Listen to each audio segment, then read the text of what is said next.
അല്ല ഇരിക്കുന്ന വാവ് സാറേ, എന്തോന്ന് രാവിലെ പത്രമൊക്കെ നോക്കാൻ തുടങ്ങിയാ? ഏ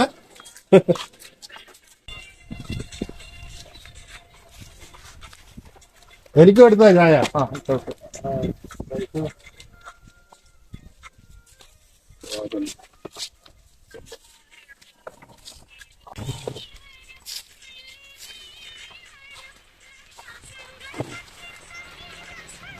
പിന്നെ എന്തൊക്കെയുണ്ട്? തോന്നുന്നില്ലേ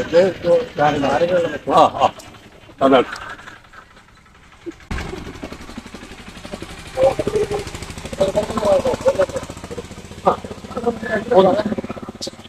ഇങ്ങനെ ഓരോ വാർത്തകൾ വായിച്ചുകൊണ്ടിരിക്കുക.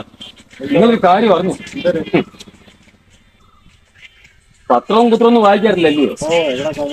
എന്നാ കേട്ടോ, നമ്മുടെ ആക്കുളം പാലമില്ലേ തിരുവനന്തപുരത്ത്, ആക്കുളം പാലത്തിൽ ഒരു പെൺകുട്ടി കായൽ ചാടി.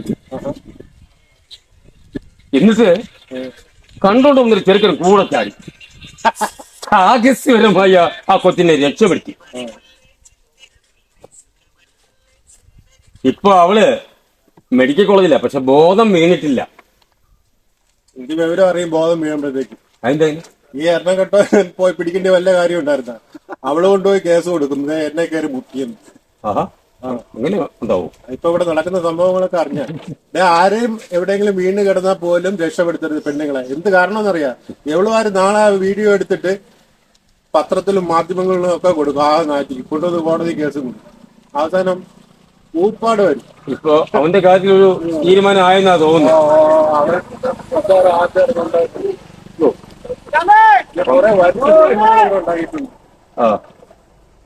കുറെ വലിച്ച നിയമങ്ങളെ ഇവിടെ ഉണ്ടായതുകൊണ്ട് ഇവിടെ പുരുഷന്മാർക്ക് ജീവിക്കാൻ പറ്റാത്ത ഒരു സെറ്റപ്പ് വന്നേക്കും.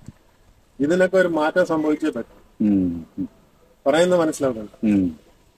ചുരുക്കി പറഞ്ഞാൽ കുരുക്ക് വീണവന്.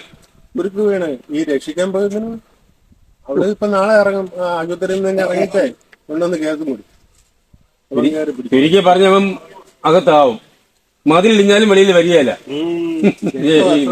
ചിലപ്പോ തടവ് കിട്ടും. ഒയ്യോ, എന്തൊക്കെയാണ് അദ്ദേഹം പറഞ്ഞത് ശരിയല്ലേ? ഇന്നത്തെ കാലത്ത് എന്ത് വിശ്വസിച്ചാണ് ഒരു പെൺകുട്ടി റോഡ് വീണാൽ പോയി എടുക്കുക? ഇപ്പൊ തന്നെ ഒരു മരണം നടന്നിരിക്കുന്ന ഒരു ബസ്സിൽ വെച്ച് ഒരു നിസാരം ഒരു പാവപ്പെട്ടവന്റെ ശരീരം ഒന്ന് മുട്ടിപ്പോയത് കൊണ്ടാണ് ഇത്രയും വിഷയമുണ്ടായ പാവപ്പെട്ട വ്യക്തിയുടെ ഗതികേടുകൊണ്ട്. ഇപ്പൊ ഈ രീതിയിൽ പോയാൽ പുരുഷന്മാർക്ക് ജീവിക്കാൻ ഒക്കാത്തൊരു സാഹചര്യമാണ്. അതെ, തിരുവനന്തപുരത്തുള്ള അനിൽകുമാറിനെയും രാഹുൽ ഈശ്വറിനെയും മാക്സിമം നമുക്ക് സപ്പോർട്ട് ചെയ്യണം. ഇവിടെ ഒരു വിമൻസ് അസോസിയേഷൻ വന്നേ പറ്റൂ.